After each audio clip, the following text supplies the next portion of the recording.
오늘부터 준비한 내용은요, 마지막 때의 징조. 이 부분은 우리가 그동안도 좀 나누긴 했지만 좀 더 집중적으로 나누었으면 좋겠다, 이런 마음들을 늘 가지고 있었어요. 그리고 특별히 올해 들어와 가지고 우리가 코로나 이 시대를 맞이하면서 뭔가 더 가까이 온 것 같다라고 하는 그런 영적인 그 감각과 느낌들을 갖게 됩니다. 그래서 요 즈음에 우리가 한번 이 부분에 대해서 집중적으로 나왔으면 좋겠다, 이렇게 생각을 하게 돼서 이 내용을 나누는데요.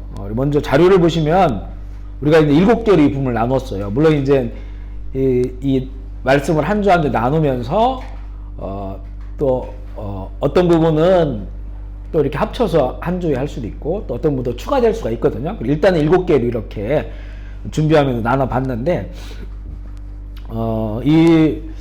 일단은 이렇게 말씀을 나눌 때, 우리가 이 성경 본문을 근거로 해서 말씀을 나누니까, 우리 근거가 되는 성경은 하나의 말씀이니까 그대로 믿으면 되고요. 그런데, 제가 이제 개인적으로 설명해 주는 거, 또 제가 경험했던 거, 이런 부분들에 대해서는 이걸 진리로 받아들이지 말고 참고로 받아들이시면 돼요.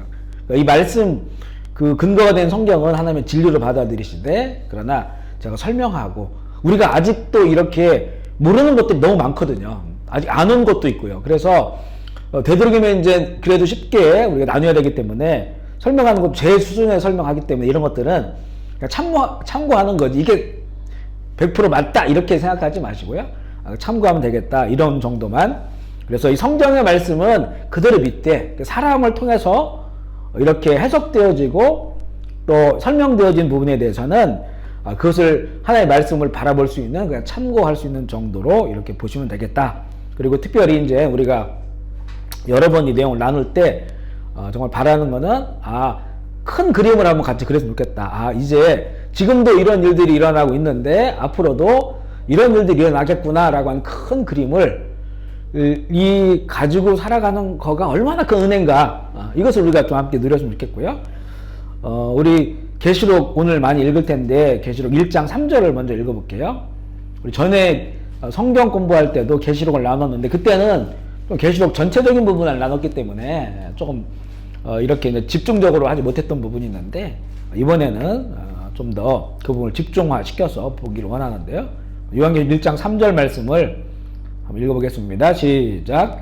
이 예언의 말씀을 듣는 자와 가운데 것을 지키는 자는 복이 있나니 때가 가까우니라. 이런 목적으로 이 말씀을 우리에게 주신 거예요. 예언의 말씀을. 그래서 예언의 말씀을 읽는 자, 또 듣는 자, 이 기록된 것을 지켜 행하는 자가 복이 있다. 여기서 복은 이제 행복을 말하는 겁니다. 행복. 그래서 이게 우리 처음에 저는 이제 마지막 징조 이런 거에 관심이 없었거든요. 그래서 그런데 이제는 하나님께서 어떤 부분에 대해서 그쪽에 대한 어떤 갈망을 주셔가지고 성경을 계속 읽으면서 또 나름대로 이제 공부하면서 이 마지막 시대에 대한 것들을 알게 될 때 처음에는 되게 두려웠어요. 되게 두렵고 무섭고, 야, 이런 일이 일어나면 감당을 할 수 있겠나? 이런 것들이 마음들이 들었는데, 그런데 이제는 계속해서 이 말씀을 읽으면서, 그리고 이 말씀을 주신 것이 하나님께서 우리들에게 거룩한 지식을 주시기 위한 거잖아요. 그러면서 이 내용들이 머리에 좀 그림이 그려지면서 어떤 느낌이 드냐면, 굉장한 안위감 같은 게 들었어요. 안정감 같은 게 들었어요. 그렇다. 우리 뉴스브리핑 칼럼에 제가 요한계시록과 축구경기라고 하는 제목으로 칼럼을 쓴 적이 있었거든요. 거기에 보면 그 축구를 우리는 결론을 알고 있어요. 몇 대 몇으로 이겼는지. 그게 이제 요한계시록인데, 만약 이것을 모른다면 그 적들이 우리 골문에 와서 계속 공격하면 늘 불안해요. 불안하고 두렵고 골이 들어갈까봐, 질까봐. 그런데 우리는 이미 결론을 알고 있단 말이에요. 그 녹화된 걸 보고 있어요. 그러면 하나도 안 불안하다는 거죠. 아무리 적들이 파상 공격을 하고 우리 골대에 뭐 계속 슛을 넣는다 할지라도 우리가 이겼는데, 저들이 어떤 때는 한두 골을 넣었을 때는 우리가 지는 것처럼 보여요. 그건 요한계시록에 다 나와요. 그런데 결국은 우리가 이겼다. 이것을 알고 있으면 그 축구 경기를 보면서 그냥 여유롭게 볼 수가 있는 거죠. 바로 그런 은혜를 주신다는 거예요. 요한계시록만이 아니고 이제 뭐 여러 이제 하나님 사람들에게 주신 그런 그 예언의 말씀들, 특별히 마지막 때에 대한 말씀들이 그러하다. 그래서 이것을 우리가 알고 있다고 하는 것이 얼마나 그 은혜인가. 이게 세상 사람들은 전혀 알 수 없는 거고요. 믿는 사람들, 교회 다니는 사람들도 이것을 모르는 경우가 너무 많아요. 이게 앞으로 어떻게 펼쳐질지에 대해서. 그래서 그냥 이런 것들을 만나면 그냥 세상 사람들 같은 반응을 하고 있는 거죠. 그리고 두려워하고 무서워하고 어찌 이것을 이런 속에서 이걸 피할 수 있겠는가 이런 생각들만 가지고 살아가는 거예요. 그러니까 은혜 맡기는 거죠. 은혜 맡기는 거. 그러니까 그런 마음들로 사는 것과 그리고 이미 이런 일들이 다 이루어지고 있는 과정이고 내가 거기에 서 있고 앞으로 이런 일들이 일어날 것이라고 하는 이 말씀에 대한 확신을 가지고 살아가면 그 다음부터는 이게 이 대하는 태도가 완전히 바뀌어요. 그래서 이 국제 뉴스를 보면서 이스라엘 이런 일이 일어나고 또 저기 어떤 일이 일어나고 이런 일이 일어나고 보면 마음속에 오히려 하나님 찬양하게 돼 있어요.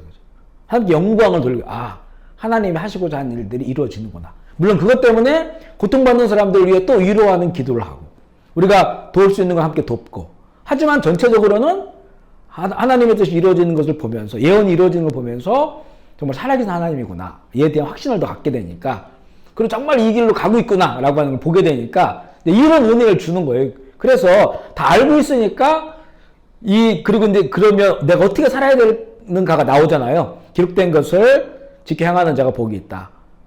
우리는 이제는 그 길을 향해 가기 때문에 말세 지말에 행복한 사람들이 된다. 이것을 위해서 우리에게 주셨다.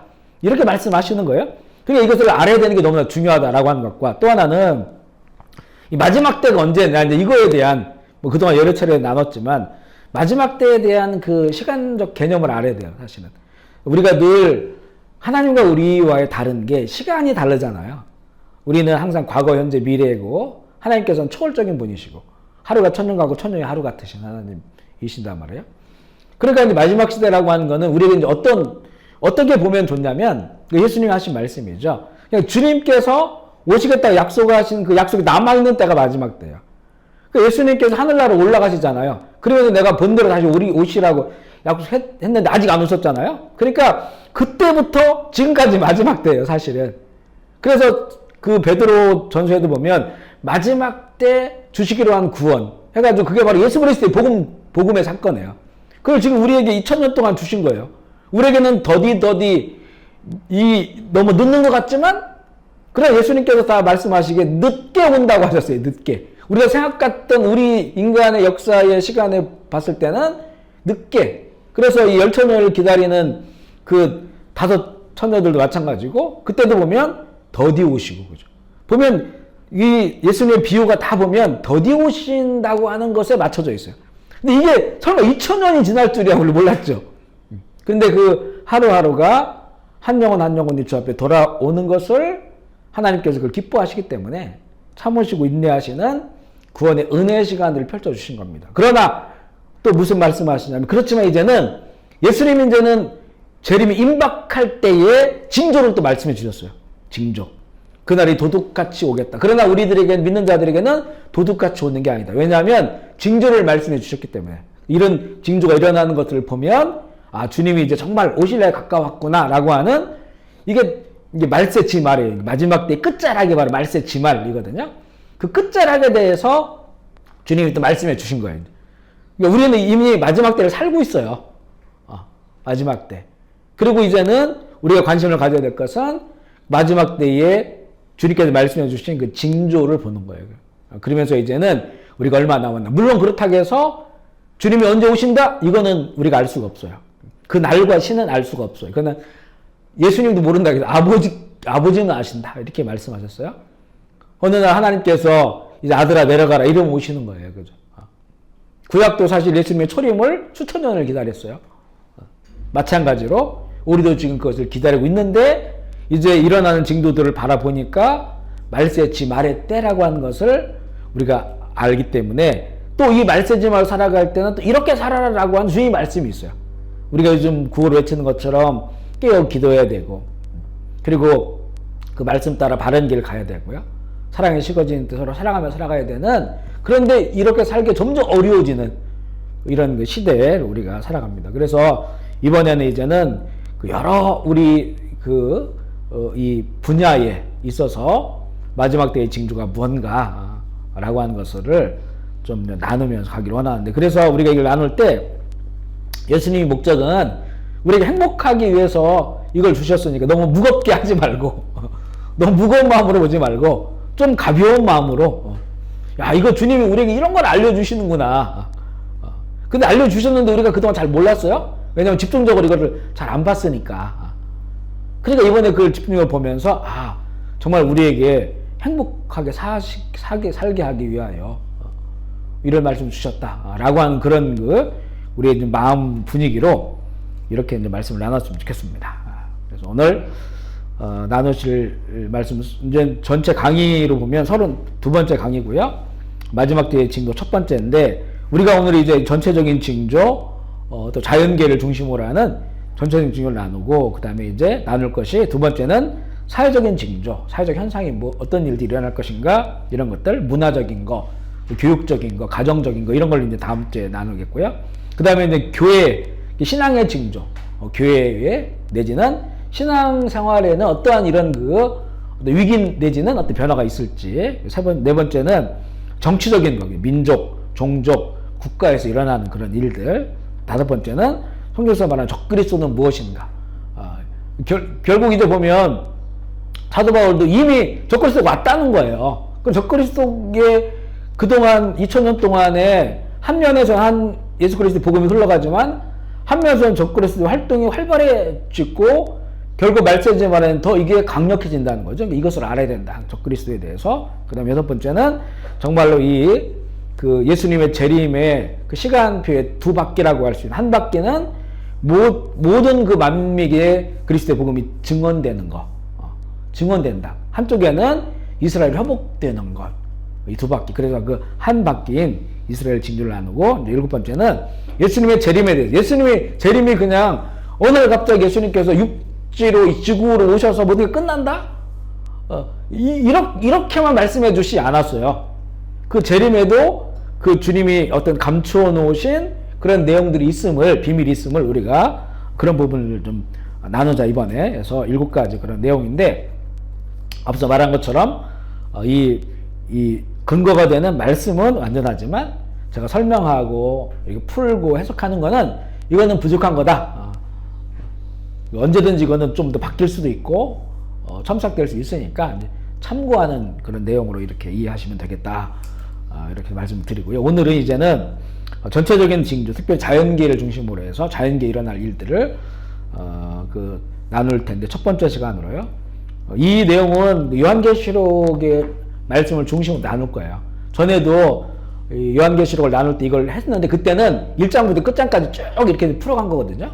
근데 이제 이번에는 다른 걸 다 빼고 이제 이 마지막 때에 일어날 징조 부분만 가지고 3가지가 나온다겠죠?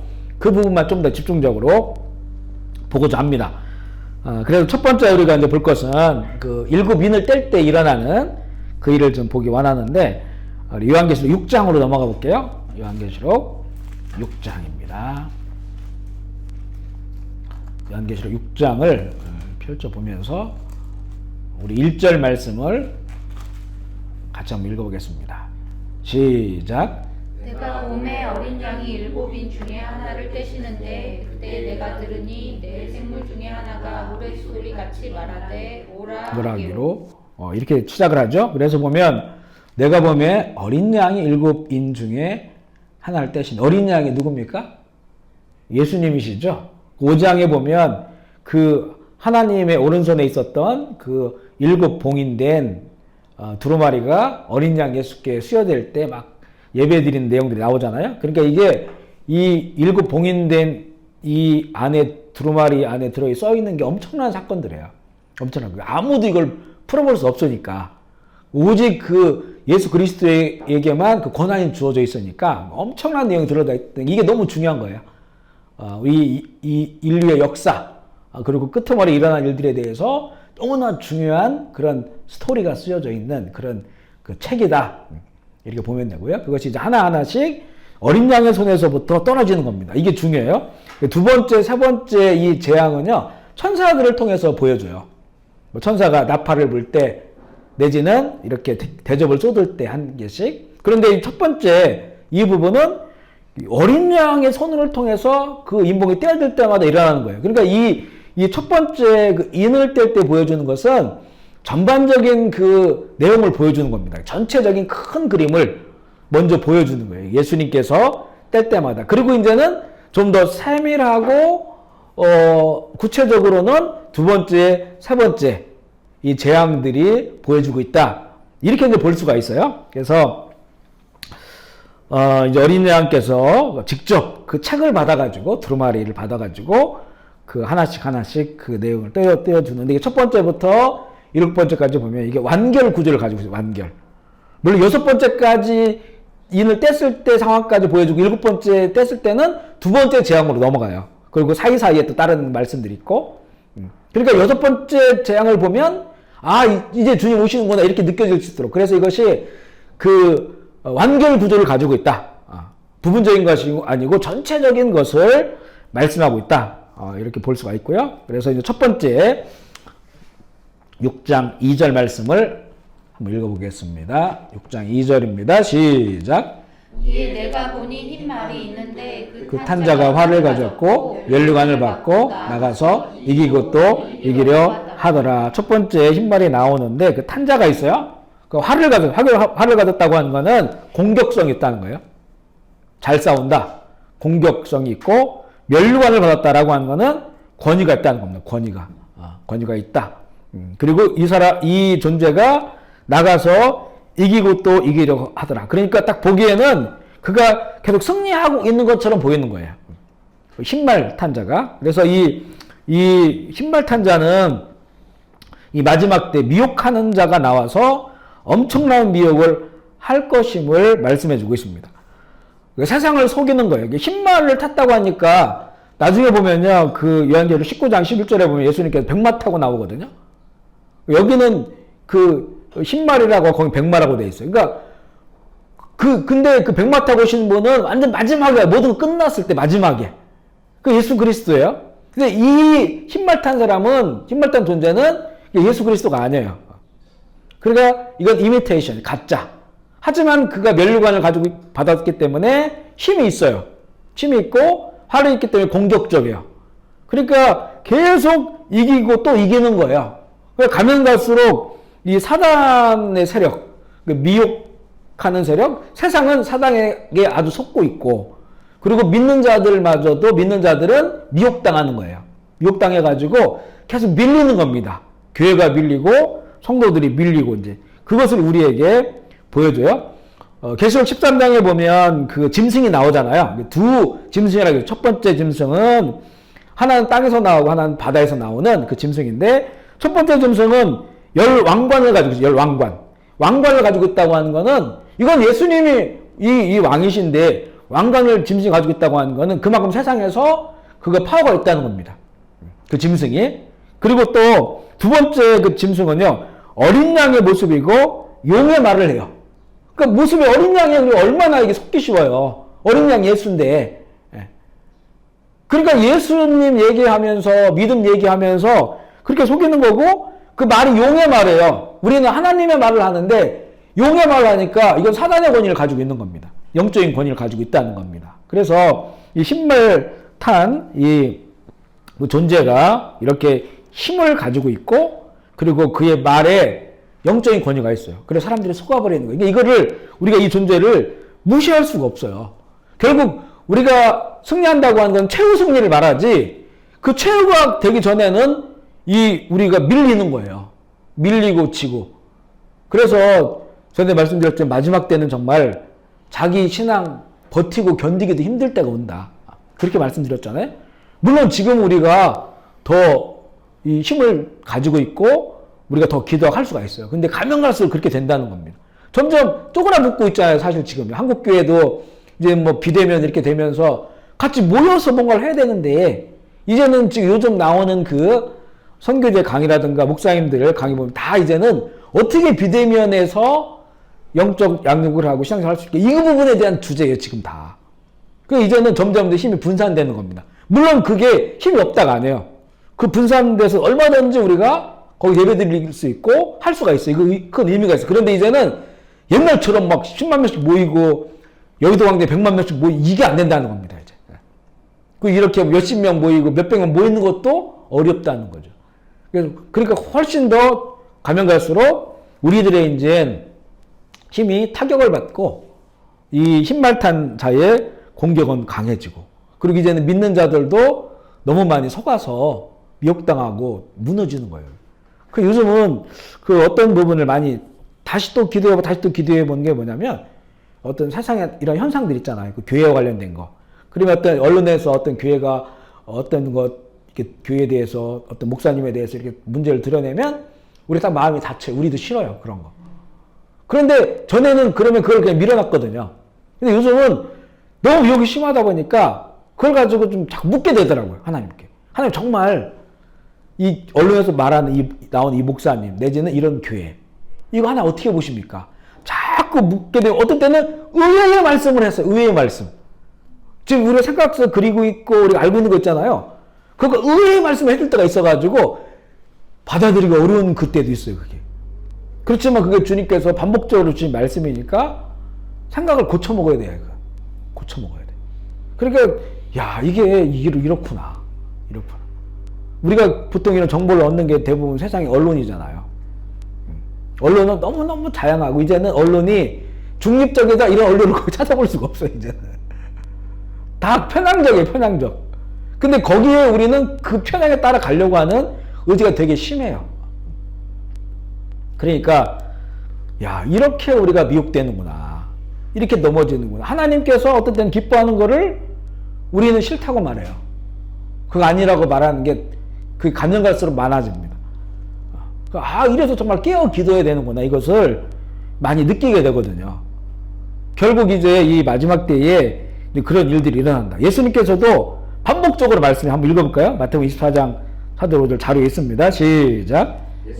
대답하여 이르시되 너희가 사람의 미혹을 받지 않도록 주의하라. 많은 사람이 내 이름으로 와서 이르되 나는 그리스도라 하여 많은 사람을 미혹하리라. 그 마태복음에도 같은 장에 나오잖아요. 두 번째 읽어볼게요. 시작. 거짓 선지자가 많이 일어나 많은 사람을 미혹하겠으며 세 번째 것도 거짓 그리스도들과 거짓 선지자들이 일어나 큰 표적과 큰 것을 보며 할 수만 있으면 택하신 자들도 미혹하리라. 그러니까 그 마태복음 24장 그 한 장에 말씀해 주신 건데 가장 반복적으로 말씀하는 것이 미혹하는 자가 나온다는 겁니다. 그리고 정말 미혹 당한다는 거죠. 이렇게 예수님께서 반복적으로 말씀해 주세요. 어떤 거에 미혹당하냐? 이제 보세요. 24장 4절 5절에 보면 너희가 사람의 미혹을 받지 않도록 주의하라. 그죠? 사람의 미혹. 사람들로서 우리가 미혹을 당하는 거예요. 그죠? 그리고 특별히 그 사람들이 어떻게 얘기하냐면 내 이름으로 와서. 그러니까 일단 안 믿는 사람들에게는 이런 말씀 필요가 없어요. 이미 속고 있으니까. 근데 믿는 우리들에게는 예수님 이름으로 와가지고 나는 그리스도다. 나는 예수다 이런 말이 아니고요. 그리스도는 기름 부음을 받은 자예요. 그러니까 내가 기름 부음을 받았다 이거죠. 나에게 성령이 임하고 그러면서 능력도 어떤 때는 보여주고 예수님의 이야기. 이단들이 다 그렇고 이단들만이 아니에요. 이제는 일반 교회들도 마찬가지일 수 있어요. 그래서 난 기름 부음 받은 사람이기 때문에 능력 있는 사람이기 때문에 내 말을 들어라. 그 말을 듣고 쫓아다녔다가는 결국에는 잘못된 곳으로 간다는 거예요. 그리고 그 다음 것 거짓 선지자, 그 다음에 거짓 그리스도 다 마찬가지잖아요. 선지자들은 하나님의 말씀을 받은 사람들이에요. 내가 하나님의 말씀을 받았다. 그런 사람들을 미혹하니까 정말 우리가 복음에 대해서 모르고 예언의 말씀 잘 모르면 속아 넘어가게 돼 있단 말이죠. 속아 넘어진다. 그리고 이 거짓 그리스도 마찬가지예요. 내가 그리스도다. 이것도 기름 부음을 내가 받았다. 이런 의미인데 그 사람들에게는 큰 표적과 기사가 일어나요. 분명히 예수님 안에서도 큰 표적과 기사가 일어나죠. 그런데 우리는 그 표적과 기사를 쫓아가면 안 된다는 겁니다. 이거는 그냥 믿으면 일어날 수 있는 상황이지 그걸 일으켰다고 그 사람이 정답이다 이렇게 봐서는 안 되는 거예요. 분명히 예수님 안에서 일어날 수 있다. 우리에게도 그런 기사와 이적을 일으킬 수도 있어요. 우리 믿음으로. 얼마든지. 근데 어떤 사람이 큰 기사와 기적을 일으킨다. 사람들 아래로 몰려드는데 기사와 표적 일어난다고 그 사람이 정답이 아니라는 거예요. 얼마든지 일어날 수 있는 거예요. 그 악령을 통해서도 일어날 수 있는 거고 또 그 하나님께서 어떤 때는 하나님의 영광을 위해서 기적을 일으킬 수도 있어요. 그러나 그 사람이 온전한 주님의 사람이 아닐 수가 있어요. 예수님 시대에도 그런 사람들이 있었어요. 그러니까 그런 부분들에 대해서 우리가 미혹당하지 말아야 된다. 예수님께서 반복적으로 말씀하신 거 보면 이 부분이 가장 큰 현상일 수가 있어요. 그죠? 마지막 때에 일어날 현상 중에서 첫째 때일 때 이렇게 흰말 탄 자에 대한 내용. 두 번째 우리 3절 4절 같이 읽어보겠습니다. 3절 4절입니다. 시작. 둘째 인을 떼실 때에 내가 들으니 둘째 생물이 말하되 오라 하니 이에 다른 붉은 말이 나오더라. 그 탄자가 허락을 받아 땅에서 화병을 지하여 버리며 서로 죽이게 하고 또 큰 칼을 받았더라. 네, 그 칼을 받았더라. 분위기 자체가 붉은 말이라고 하니까 느껴지는 것들 있잖아요. 그죠? 그 붉은 말에 큰 칼을 받고 말에 탄 자. 붓다. 칼을 가졌다. 우리에게 이게 눈에 들어오는 것들이 많아요. 그들 화평을 제어해 버린다. 이제 공산주의 운동이 일어난 다음에 정말 전 세계 수많은 나라 가운데 이 붉은색 깃발들이 엄청나게 올라갔죠. 그죠? 붉은색 깃발. 그래서 이것은 화평 제어해 버리고 서로 죽이게 하고 싸우게 하고 살육하게 하는 이런 일들이 정말 전 세계적으로 이미 일어났어요. 일어나고 있고. 그리고 이것이 보면 이제 이념 분쟁, 공산주의와 자유민주주의 체제의 어떤 갈등들이죠. 이게 아주 우리 이 한 세대, 100년 요 안에 이런 것들이 일어났고, 1900년도 초부터 러시아 혁명 일어났죠. 그 다음에 또 2차 대전 또 일어났죠. 1차 대전, 2차 대전에서 그 한 50년 그때가 엄청난 갈등과 사력들이 일어난, 그리고 그 중심에는 공산주의 운동이 있었고, 또한 이 히틀러의 어떤 그런 사력들은 보면 또 인종과도 관련돼요. 그게 또 인종과도 관련되면서 또 종교전쟁이에요, 그게. 유대인들, 게르만 민족과 유대인들과의 어떤 갈등, 그리고 거기에는 캐톨릭과 유대교의 갈등, 뭐 이런 것들이 그 안에 이제 내재되어 있었던 거죠. 그래서 이 마지막 때 현상 가운데 그 붉은 말을 탄 자, 이미 이제 붉은 말을 탄 자가 전 세계를 이렇게 휘돌아다니는 걸 우리가 지금 느끼고 있어요. 그러니까 1차 대전쟁, 2차 대전을 경험하고 나서 45년에 끝나면서 세계가 이제 좀 평화하자 이런 걸로 이렇게 합류를 하잖아요. 유엔이 그 주도하면서 이제 우리 더 싸우지 말자. 지긋지긋하자. 그래서 평화가 오는 줄 알았단 말이에요. 오는 줄 알았어요. 그래서 서로 냉전 시대가 있다가 좀 끝나면서 이렇게 좀 평화롭게 좀 갔는데 이게 또 오래 못 가는 거예요. 보면 끊임없는 그런 종교 분쟁이 있고, 그리고 종족 분쟁이 있고, 영토 분쟁, 주권에 대한 거, 테러 사력이 점점 이제는 강해지고 있는 이런 그 상황 속에 있어요. 이번에 이제 그 아제르바이잔하고 아르메니아가 이제 전쟁을 하다가 잠시 지금 평화를 했잖아요. 근데 이게 또 깨질 상황인데, 이것도 결국에는요, 이게 종교 분쟁이에요. 그 중심에는. 이 아르메니아 같은 경우에는 동방 종교에, 전에 다 소비에트 연맹에 속해져 있던 나라들이거든요. 소련 안에 속해져 있던 나라들이 독립한 거잖아요. 그러니까 이 아르메니아는 기독교예요. 기독교 캐톨릭인데, 캐톨릭에서도 동방 종교회라고 하는 좀 분파, 이런 거기에서 이제 특별히 사도교회라고 하는 특별한, 그래서 기존에 있는 그 교단하고 좀 다른, 그렇지만 기독교적 색깔을 가지고 있는 게 아르메니아거든요. 그런데 아제르바이잔은 그 무슬림 시아파예요. 시아파. 시아파는 뭐 이란이라든가 시리아 이런 나라들과 같은 그런 시아파예요. 결국 그 속에는 종교 분쟁이 있어요. 종교 분쟁. 지금 이제 잠깐 평화하지만 이게 뭐 지난달만 해도 서로 막 그 대포가 오고 가고 사람들이 몇십 명이 죽고 막 이랬잖아요. 그리고 뭐 인도와 중국 그 국경에서의 그런 그 분쟁들, 이런 것들은 이제 보면 또 국가 간의 그런 분쟁이고, 영토 분쟁도 되고요. 영토 분쟁도 우리나라도 독도 문제도 있죠. 또 뭐 또 여러 나라들 뭐 이 남 중국해 이런 데에 또 문제도 있고, 뭐 이거는 같이 붙어 있는 나라들은 다 그래요. 캄보디아도 베트남하고 또 이런 문제들이 있고, 이게 그동안 좀 평화주의가 커지면서 좀 잠잠했던 것이 다시 다 여기저기 다시 돌출되고 있고요. 종족 분쟁 보면 그 미얀마의 로히앙족이라든가 이런 종족에 관련된 것도 계속해서 끊임없이 일어나고 있고, 뭐 크루드족에 관련된 거, 뭐 시리아 이런 데도 보면 결국 그 안에도 이런 종족 분쟁도 있고요. 또 뭐 종교적인 분쟁도 있고 막 그렇습니다. 보면요. 주권 같은 거는 이제 뭐 앞으로 이 중국의 여러 소수민족들이 있잖아요. 여기도 이제 주권을 티베트라든가 뭐 이런 소수민족들이 주권을 찾고자 하는 지금 원체 이제 강력하니까 눌려 있지만 예를 들어 중국이 좀 약화된다든가 하면 그런 일들이 또 다시 벌어질 수 있는. 우리나라도 일본과 그동안 좀 뭔가 좀 잘 미래지향적으로 가고 있는 것 같더니 다시 또 막 이게 분쟁이 드러나고 마찰하고 이제 서로 막 못 다니게 막아놓고 이거는 순식간에 이루어지는 일들이에요. 그동안 이제 1, 2차 대전 끝나고 우리가 좀 평화롭게 살자라고 해서 그 복구하고 이러면서 좀 평화롭게 된 것이지 다시 말세에 이런 난리와 난리의 이런 소문들이 일어나는 그 이 붉은 말에 이런 그 붉은 말이 전 세계를 돌아다니는 이런 일들이 일어나고 있어요. 이거는 인본적인 평화주의로는 그 막을 수가 없습니다. 참 평화가 이루어질 수 없고 다 마지막 때 이 두 가지의 모습은 뭐냐면요. 한쪽에는 세계화와 한쪽에는 분열과 갈등이 더 깊어져요. 이게 서로 모순되는 것 같잖아요. 세계화는 이런 시스템이 만들어지는 거예요. 우리 지금 뭐 비행기가 날아다니고 또한 그 인터넷으로 다 세계를 접촉할 수 있잖아요.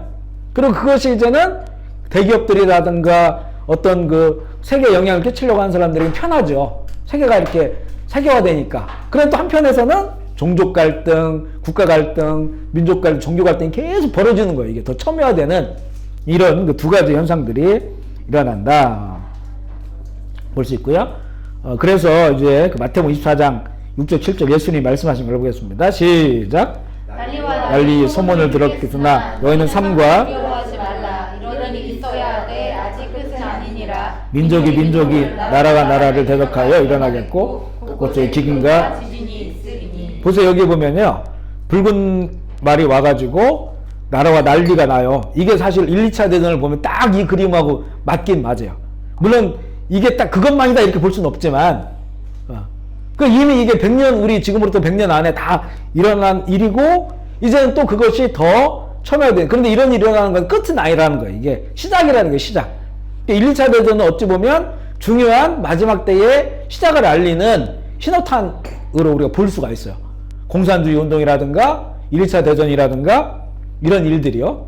그리고 이런 것들이 이제는 가면 갈수록 첨예해지고 그런 속에서 뭐 기근과 지진이 일어나는 것 또한 우리가 좀 경험하고 있는데 이거는 끝이 아니고 시작이다. 그러니까 지금 시작되었고 그 길 향해 나아가고 있다라고 하는 것을 이 문장을 통해서 역사를 통해 우리가 검증할 수 있는 그런 내용을 볼 수 있고요. 그 다음에 이제 셋째 인을 뗄 때 5절 6절 읽어보겠습니다. 시작. 셋째 인을 떼실 때에 내가 들으니 셋째 생물이 말하되 오라 하기로 내가 보니 검은 말이 나오는데 그 탄자가 손에 저울을 가졌더라. 내가 네 생물 사이로부터 나는 듯한 음성을 들으니 이르되 한 데나리온의 밀한데요 한 데나리온의 보리 석대로다. 또 감람류와 포도주는 해치지 말라 하더라. 네, 우리 전화원도 나왔지만요. 이 셋째 일 뗄 때는 이제는 기근 같은 게 일어나요. 그러니까 이제 그 인플레이션이 심하게 일어나고 특별히 곡물이나 먹거리에 대해서 이런 일들이 일어나려면 뭐 가물던지 그죠? 그래 기근이 온다든가 아니면 그 이유가 또 이상 고온 같은 게 올 수가 있고요. 지금처럼. 그리고 뭐 메뚜기 때가 와가지고 다 먹어치우면 또 곡물 가격이 올라가고 아니면 홍수나도 마찬가지예요. 홍수나도 이런 이 곡물이나 이런 것들이 제대로 수확하지 못하면 그건 역시도 인플레이션이 올 수 있는 그런 근거를 제공하죠. 그래서 이 말탄자가 손에 저울을 가지고 있는데 거기서 거래하는 그런 소리가 들려. 한 데나리온에 밀 한 대밖에 못 사요. 그리고 보리 석대를 한 데나리온에 살 수 있는 거예요.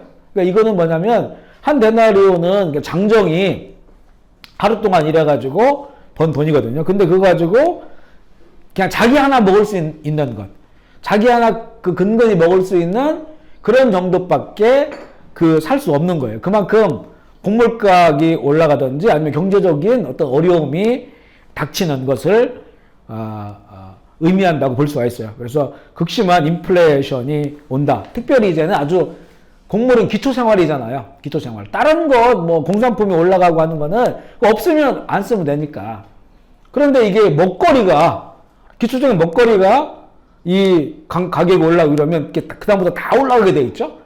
그 먹거리의 가격이 올라가는 것은 그만큼의 이제 이 재배 환경이 안 좋아진다는 거죠. 재배 환경이. 기후가 안 좋아지고 여러 가지 이런 뭐 메뚜기 같은 공격이 생기고 이런 것들 때문에 이런 일들이 물론 그런 것들이 지금도 많이 있어요. 그렇지만 이제 이 말세의 징조라고 하는 거는 그게 되게 심화되는 거예요. 전 세계적으로 그런 일들이 일어나는 거 이제는.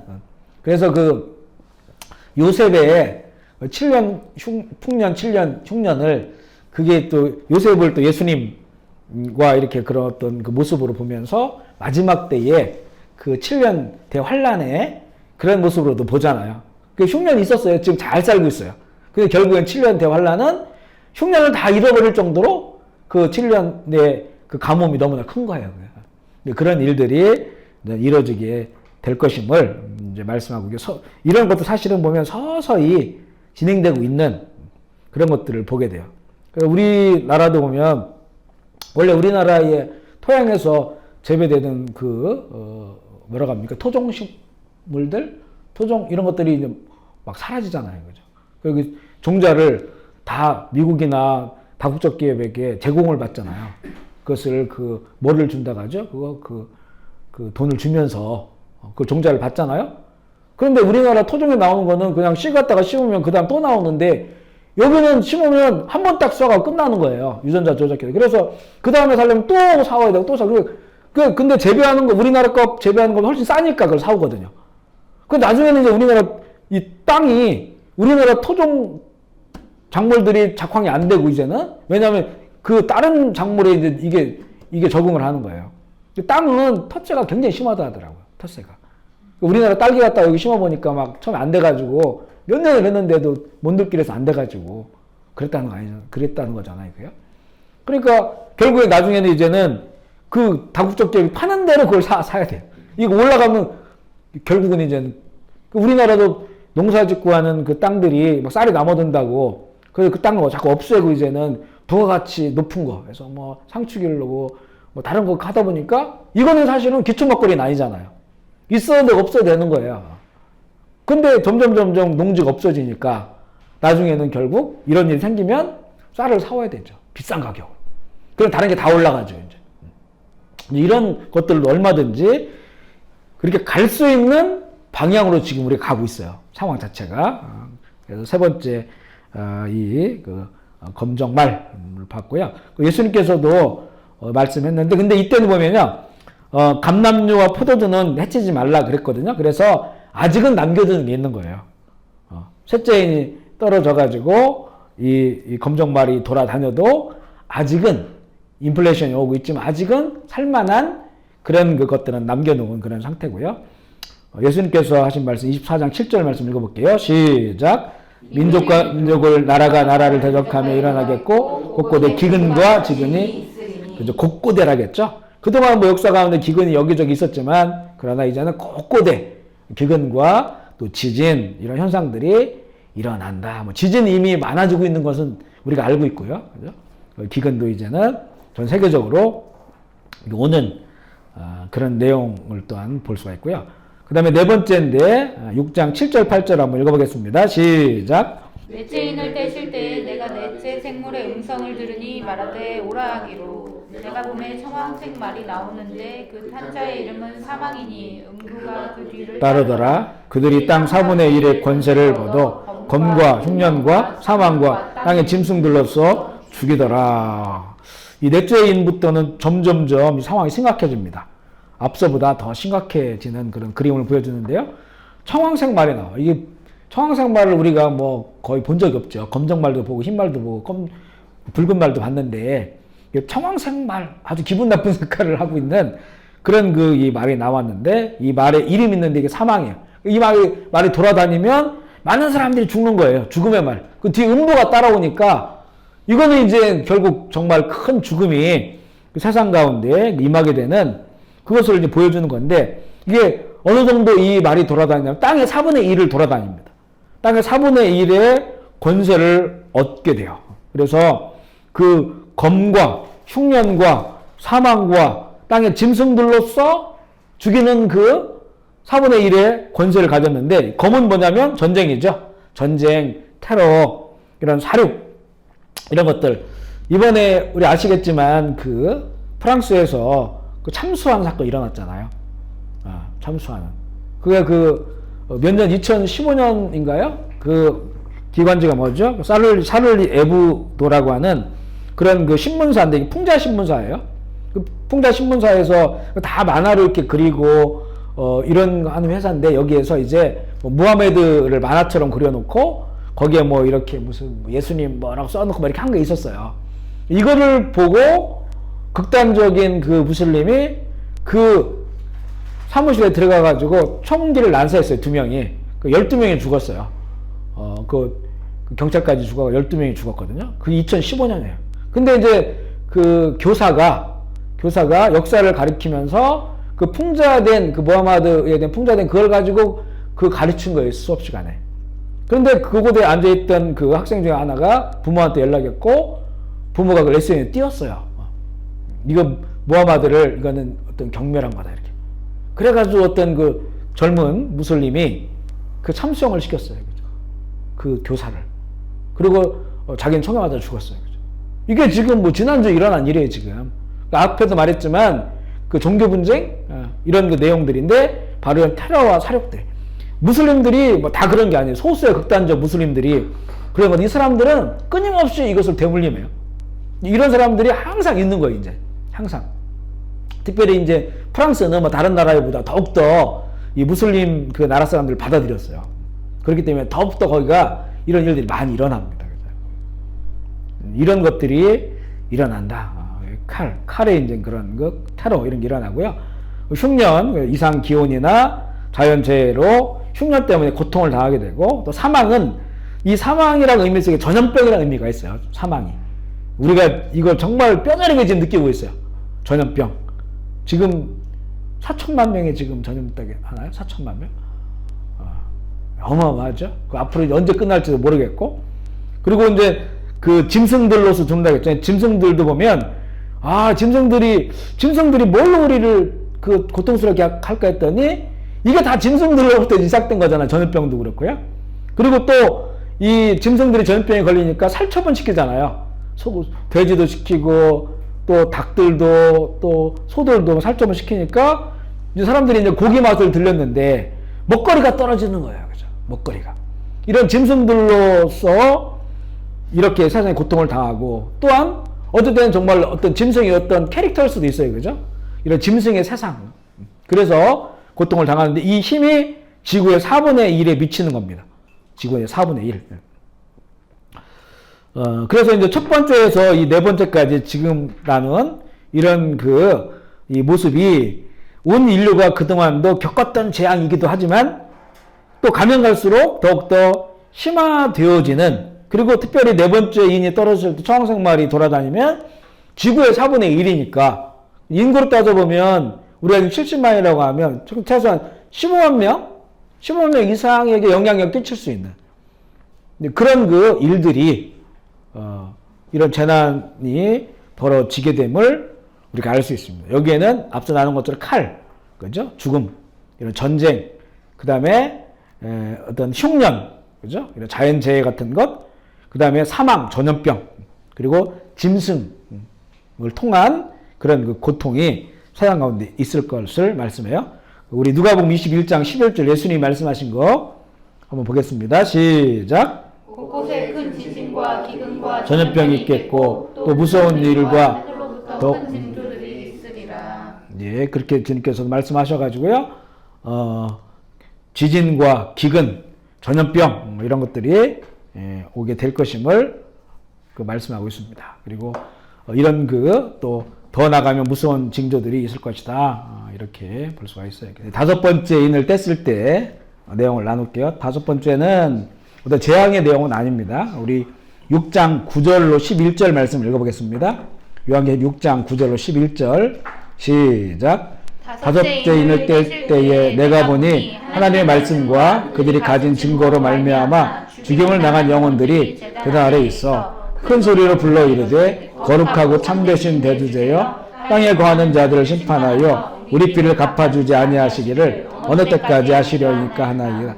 각각 그들에게 흰 두루마기를 주시며 이르시되 아직 잠시 동안 쉬되 그들의 동무 종들과 형제들도 자기처럼 죽임을 당하여 자기까지 알아 하시더라. 다섯 번째 인을 뗄 때는요, 세상에 일어나는 어떤 그 재앙이라기보다는 이 재앙이 왜 일어나는지, 왜 하나님의 이런 진노가 일어나는지에 대한 어떤 원인과 같은 그런 내용들을 보여주세요. 다섯 번째 인을 어린 양 예수께서 뗐을 때는 순교자들의 무리가 보입니다. 순교자들의 무리들. 그래서 우리 초대교회 때부터 순교한 자들이 있고요. 사실 그 구약 시대에도 그 순교자들이 있거든요. 순교자들이 있고요. 이 순교자들의 무리, 그리고 기독교 역사 가운데 어떤 그 통계를 보면요, 한 5천만 이렇게 그 이야기를 하더라고요. 5천만. 초대교회가 AD 한 300년 그 로마가 공인하기 전까지 한 500만 정도. 그 당시에 뭐 인구가 세계적으로 뭐 1억이다, 2억이다 그러고 있는데 거기 500만이면 어마어마한 그런 숫자고요. 그리고 그 이후에도 이제는 많은 분들이 순교를 당하고, 또 이제 캐톨릭 시절에 그때 또 개신교 인들에 대한 그런 순교들이 많았고, 마녀사냥이나 뭐 이런 것들 때문에 또 순교하신 분들도 있고, 종교개혁이 일어났을 때 그때 또 많은 분들이 또 순교 당하고, 지금도 전 세계적으로 순교자들이 많이 있습니다.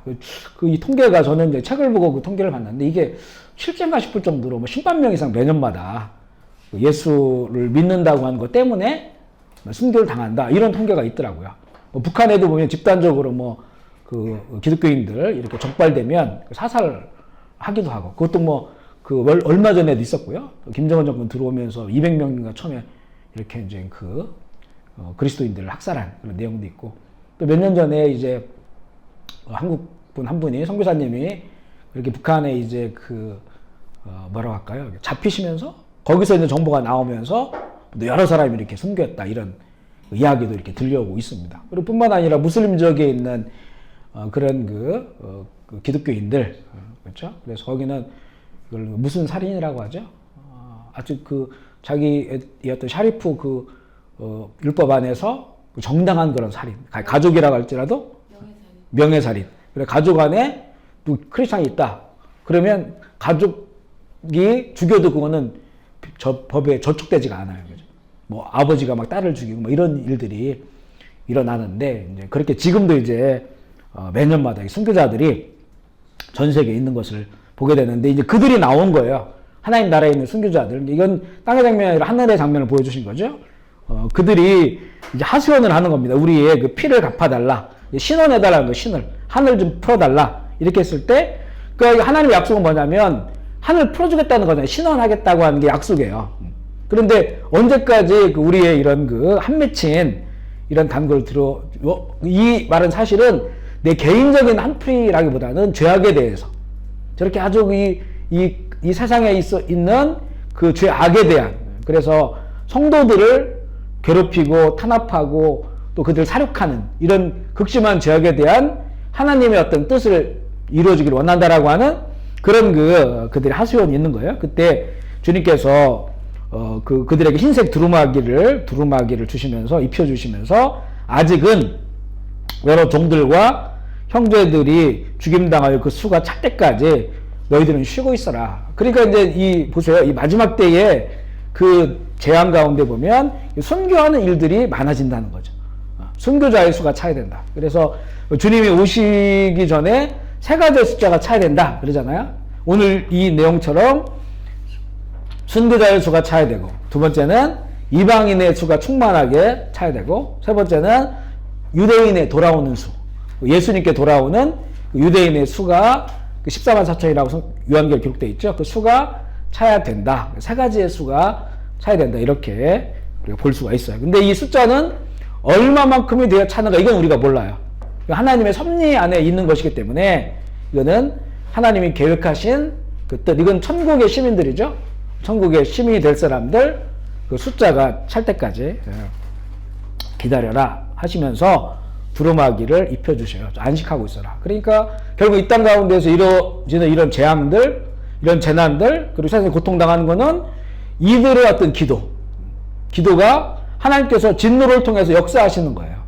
여기 나오는 그런 시나리오들이 다 이 땅 가운데는 고통을 주는 거거든요. 고통을 주고 또 죽임을 당하고 이제 사망을 가게 하는 이런 내용들이거든요. 그래서 이 마지막 때 하나님의 그동안 쌓여있는 진노가 서서히 세상을 향해 임하는, 이게 이제 마지막 때 징조로 보여주시는 그런 그 내용인데, 이 이유는 바로 이렇게 이 하나님을 향한 신원을 기도하고 신원을 간구하는 이런 자들에 대한 응답이다. 그리고 이것은 또 하나님의 약속을 이루는 것이다. 이렇게 볼 수가 있습니다. 이렇게 다섯 번째 인을 띄었을 때 그런 일들이 일어나고요. 그 다음에 여섯 번째 인을 띄어줬을 때 6장, 계시록 6장 12절부터 14절 말씀 읽어보겠습니다. 시작. 내가 보니 여섯째 인을 떼실 때에 큰 지진이 나며 해가 검은 털로 짠 상복같이 검어지고 달은 온통 피같이 되며 하늘의 별들이 무화과 나무가 대풍에 흔들려 설익은 열매가 떨어지는 것 같이 땅에 떨어지며 하늘은 두루마리가 말리는 것 같이 떠나가고 각 산과 섬이 제자리에서 옮겨짐에, 여섯 번째 이 인이 띄워졌을 때는 거의 이제 뭐라 할까요? 이 지구 내지는 이 우주 만물의 어떤 그 완전한 그런 그 마지막 완결되어지는 그런 재앙을 볼 수가 있습니다. 아주 심각한 것은 뭐냐면 큰 지진이 일어나요. 뒤에도 뭐 대접, 마지막 여섯 번째 대접이 쏟아질 때 뭐 이제까지 경험하지 못한 큰 지진이 일어난다, 이런 내용이 나오거든요. 그래서 큰 지진, 그 다음에 해가 검어져요. 해가 이 타오르던 그 중심의 온도가 막 만도 이렇게 되어지는 그 해가 타오르던 것이 불이 꺼지는 것처럼 꺼져버리는 거예요. 해가 검어진다고 하는 거는 그 해의 빛이라고 하는 거는 그건 하나의 엄청난 그 뜨거운 그거에 있는 불꽃이잖아요. 그 불길이, 그 때문에 그 빛을 우리가 보는 건데, 그 열과 빛을 우리가 이제 누리는 거잖아요. 그런데 그 검어진다고 하는 건 이게 그 불이 꺼져버리는 거예요. 스위치를 딱 꺼서 불을 끄는 것처럼, 물을 뿌려가지고 그 이렇게 숯불을 끄는 것처럼 그렇게 해가 검어진다. 그리고 달이 피같이 붉어진다. 달도 마찬가지죠. 해가 꺼지니까 해는 다른 해의 영향력을 받아서 우리에게 빛을 비춰주는데, 그 달도 역시는 결국은 그 빛을 발하지 못하고 달이 피같이 붉어진다. 블라드 문이 되는 거죠. 그 다음에 이제 하늘이 종잎장 말리며 떠나간다. 이거는 상상할 수 없는 일이죠. 아마도 우리 지구를 덮고 있었던 이런 대기권들이 다 사라져 버리는 겁니다. 사라져 버리니까 지구상에 남아있는 사람들은 타 죽는 거예요. 그죠? 이 뒤에 보면 또 재앙 가운데 사람을 태우는 게 나오거든요. 태우는 게. 대기권들이 떠나가 버리면 이 자외선 저기 차단할 수 없기 때문에 결국엔 이렇게 큰 마지막 이 고통이 남게 되는 거고요. 그리고 나서 지진이 일어나니까 각 산과 섬이 제 자리에서 옮겨집니다. 지구가 어떤 탈바꿈하는 거죠. 다른 모습으로 변화됩니다. 우리 요즘에도 보면요, 전에도 파키스탄에서 진도 7도가 넘는 그 지진이 바다에 일어났을 때 섬이 없어지고 다른 섬이 튀어나오고 그랬어요. 지금 그 튀어나온 섬이 지금 거기 있어요, 지금.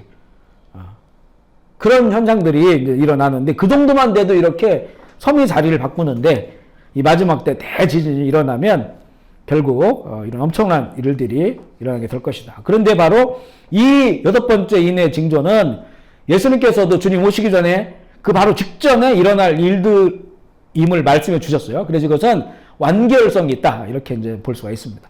우리 마태복음 24장 29절로 31절 한번 읽어볼게요. 시작.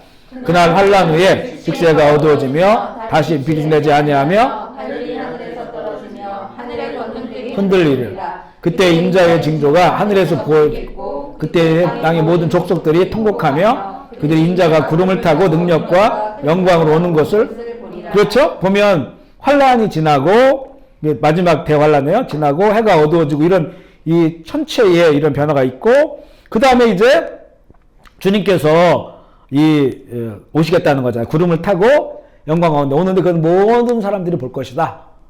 그러니까 바로 이런 여섯 번째 인이 떨어질 때의 그 모습은 주님이 바로 오시기 직전의 일이라고 하는 것을 알 수 있고요.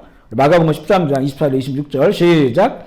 그때에 그 환란 후에 해가 어두워지며 달이 빛을 내지 아니하며 별들이 하늘에서 떨어지며 하늘에 있는 권능들이 흔들리리라. 그때 인자가 구름을 타고 큰 권능과 영광으로 오는 것을 사람들이, 누가복음 21장 25절 시작. 1월 성신에는 징조가 있겠고 땅에서는 민족들이 바다와 파도 성난 소리로 인하여 혼란 중에 그리고 그 다음 절에 보면 주님이 오시겠다 이 얘기예요. 이 내용이 이어집니다. 그래서 뭐 마태복음, 마가복음, 누가복음 다 예수님께서 하신 동일한 말씀인데 그 내용 보면 1월 성신 그 하늘에 천체에 아주 상상할 수 없는 아주 큰 변화가 일어나게 된다. 그리고 이제 주님이 오시게 되는 것을 우리는 보게 된다. 그러니까 이제는 인을 떼는 재앙이 이제 6번째로 그 재앙은 완결됩니다. 첫 번째부터 6번째. 그래서 이거는 앞으로 어떤 일이 일어날 것이에 대한 또 이제까지 이루어진 일들 앞으로 일어날 일에 대한 큰 그림, 전체적인 그런 그림을 볼 수 있는 것이 바로 예수님의 손에 의하여 이 떨어졌을 때 일어나는 그 내용이 그걸 우리에게 보여주고 있다. 우리가 이것을 보면요. 우리가 그동안 지나온 역사도 이해할 수 있고, 그리고 앞으로 남은 어떤 일이 일어날 것인가에 대한 이런 부분들에 대해서도 큰 그림을 그릴 수 있는 그런 거룩한 지식을 우리에게 제공하는데, 이제 7번째 인을 볼게요. 우리가 6장을 가는데 그 사이에 또 내용이 있고, 8장이에요. 8장에 보면 나옵니다. 1절, 2절 말씀. 8장 1절, 2절 시작. 7째 인을 떼실 때에 하늘이 고요하더니 내가 봄에 하나님 앞에 7 나팔을, 그러니까 7째 인을 뗄 때는 어떤 재앙이 일어나는 게 아니고 이제 7 나팔의 재앙으로 넘어가는 걸 보여주는 거예요. 그리고 반시간쯤 고용하니까 어떤 텀이 있다는 거죠. 고요한 것을 보여주고, 그 다음에 이제 7 나팔수의 나팔불 천사의 그 재앙으로 넘어가는 그 내용을 보여주고 있어요. 두 번째 재앙으로 이렇게 넘어갑니다. 그러니까 이제 첫 번째 재앙하고 두 번째 재앙은 이게 따로따로 볼 수 있는 게 아니고요. 첫 번째 인을 뗄 때는 큰 그림을 보여줬고, 그 다음에 두 번째, 세 번째는 이제는 구체적인 내용, 그러다 심화되는 내용을 보여주고 있다. 이렇게 이제 이해하고 우리가 두 번째 재앙으로 넘어가면 됩니다. 두 번째 재앙은 7 나팔 부는 천사를 통해서 보여주는 재앙인데, 이거는 구체적이면서 재앙이 더욱더 확장되고 심화된다. 이렇게 보면 되겠어요. 그리고 첫 번째 천사 나팔을 불 때 8장 7절입니다. 8장 7절을 읽어보겠습니다. 시작. 첫째 천사가 나팔을 부니 피 섞인 우박과 불이 나와서 땅에 쏟아지매 땅의 3분의 1이 타버리고 수목의 3분의 1도 타버리고 각종 푸른 풀도. 자, 첫 번째 천사가 나팔을 부니까 피 섞인 이 우박 같은 것이, 우박과 불이 나와서 땅에 쏟아져요. 불탄다는 거죠. 그래서 땅에, 여기는 3분의 1입니다. 앞서 우리가 그 인을 뗄 때에 보니까 넷째 인이 떨어졌을 때 4분의 1이었죠. 4분의 1. 그래서 4분의 3이 남은 거예요. 그런데 이 두 번째 이 재앙을 보여줬을 때는 땅에 3분의 1이 타버려요. 영향력이 더 커지는 겁니다. 그러니까 심화되고 확산되어진다. 그런데 이제 이 첫 번째 나팔을 불 때는 여기는 자연계, 산림의, 산과 숲이죠. 이 산림의 재앙이 일어나는, 푸른 것들이 타버리는 그 산과 숲에 대한 화재가 일어나고요.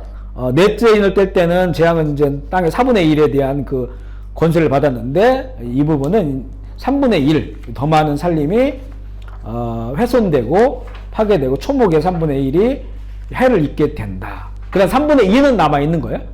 우리가 이걸 지금 보면 매년마다 미국이나 캐나다, 브라질 어마어마한 산림과 숲을 가지고 있는 그런 나라에 산불이 막 몇 달씩 나잖아요. 그래서 한번 이게 시작되어지면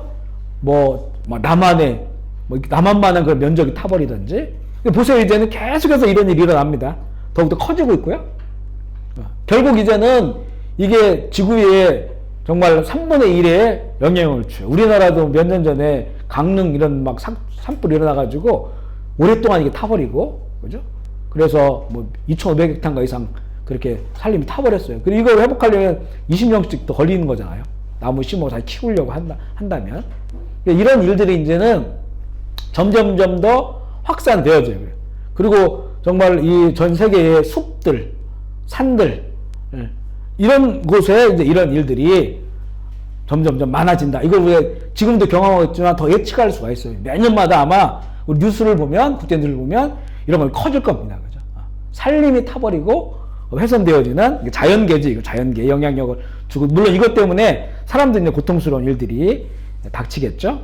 그 두 번째 나팔 보면 8절 9절 8장 8절 9절입니다. 시작. 둘째 천사가 나팔을 부니 불붙는 큰 산과 같은 것이 바다에 던져짐에 바다의 3분의 1이 피가 되고 바다 가운데 생명 가진 피조물들의 3분의 1이 죽고 배들의 3분의 1이 깨지더라. 자, 이번에는 이 큰 산과 같은 것이 바다에 떨어졌어요.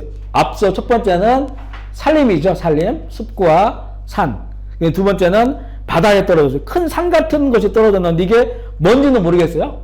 그러니까 이 사도 요한이 봤을 때 정말로 막 산 같은 큰 것이 바다에 떨어졌단 말이에요. 뭘 요즘으로 말하면 모르겠습니다. 이게 핵미사일인지 어떤 뭐 해성인지 이런 거는 우리가 정확히 알 수는 없지만 바다에 이 일 때문에 3분의 1이 오염이 됩니다. 그래서 바다 생명체의 3분의 1이 죽고 배의 3분의 1이 깨져버려요. 그래서 이제 어선이라든가 상선들 그렇게 이제 이런 일이 일어나는 거죠. 그런데 이것도 두 번째 나팔 재앙도 자연에 대한 타격입니다. 그러니까 바다도 결국에는 크게 오염될 것이다. 오염될 것이다. 우리 지금 이제 일본의 그 후쿠시마 거기에서 방사능이 바다로 흘러가면서 거기에 대한 막 우려들이 많잖아요. 우려들이 많고 그게 또 뭐 우리 쪽으로 넘어온다 이렇게 하고 그러면 이제 고기들도 막 이상해지고 이게 눈에 처음엔 안 보이지만 점점 그렇게 되는 거잖아요. 영향력을 주는 건데 이제 이런 것들이 만약에 정말 핵폭탄 같은 게 바다에 떨어지면 이건 모두 감당이 안 되잖아요. 큰 이런 일들이 벌어지고 그래서 고기잡이 하는 사람들도 3분의 1 정도는 내려놓을 수밖에 없고 또 이런 그 상선 이런 것들도 결국에는 큰 해를 입게 되어지는 해상무역이 타격을 받으면 국가적인 어떤 손실도 크겠죠. 나라들이 이런 이 피해와 어려움들이 오지만 그래도 3분의 2는 남아있어요. 남아있고 이제는 이 주 타격은 이거는 이 바다에 오염되어지는 그런 내용을 보여주고요. 세 번째는 이제 강들인데 8장 10절 11절 말씀 읽어보겠습니다. 세 번째 시작. 셋째 천사가 나팔을 부니 횃불같이 타는 큰 별이 하늘에서 떨어져 강들의 3분의 1과 여러 물샘에 떨어지니 이 별의 이름은 쓴쑥이라. 물의 3분의 1이 쓴쑥이 되매 그 물이 쓴물이 되므로 많은 사람이 죽더라. 예, 세 번째 천사 나팔을 보니까 횃불같이 타는 큰 별이 하늘에서 떨어져요. 아마 이제 사도 요한이 그 시대에는 미사일이나 이런 걸 보지 못했으니까 막 불타는 뭐가 이렇게 떨어지면 별이 떨어졌다 이렇게 생각을 하겠죠. 물론 이것이 정말 별일 수도 있고 해성 같은 게 떨어질 수 있고 아니면 앞서 말한 그런 미사일의 공격이라든가 이런 것들로 이건 앞서는 바다지만 여기는 강이에요. 강은 우리가 마시는 것과 연결되어 있어요. 그죠? 우리는 강물을 우리도 여기 캄보디아 메콩 강물을 우리가 정수에 마시잖아요. 한국은 한강물 정수에서 먹고 서울은. 그러니까 이거는 우리의 마시는 것과 영향력이 있는 그런 재앙인데 이것도 마찬가지죠. 강들의 3분의 1이 타격을 받습니다. 샘의 3분의 1이 오염되고 이것 때문에 많은 사람들이 죽어요.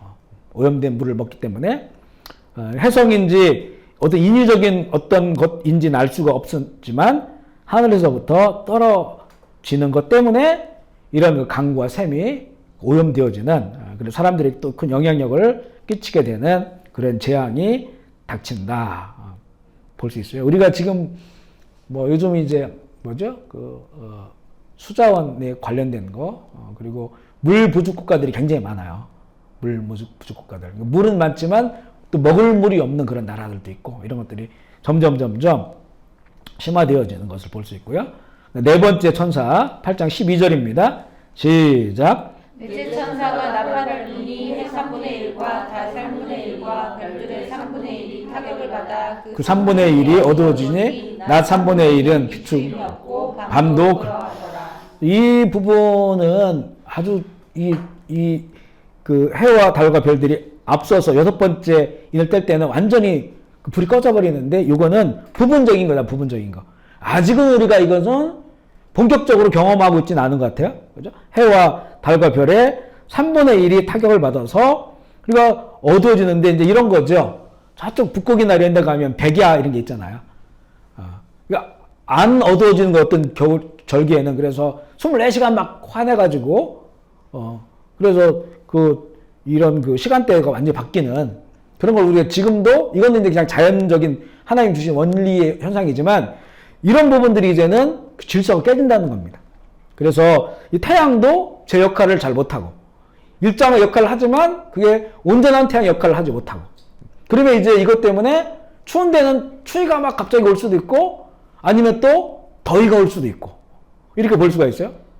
지금도 이제 뭐 전체적으로 다 온난화가 된다고 하는데 이 부분도 태양이 이 더 활발하게 활동을 해서 태양 폭발들이 많이 일어나면 지구가 더 뜨거워지고 더워지는 이런 내용들도 과학적으로 증명된 그런 내용입니다. 그래서 이렇게 이 태양계에 우주적인 부분적인 변화가 생긴다고 하는 것은 뭔가 질서가 깨어지고 있다. 우리가 지금 이거 많이 느껴요.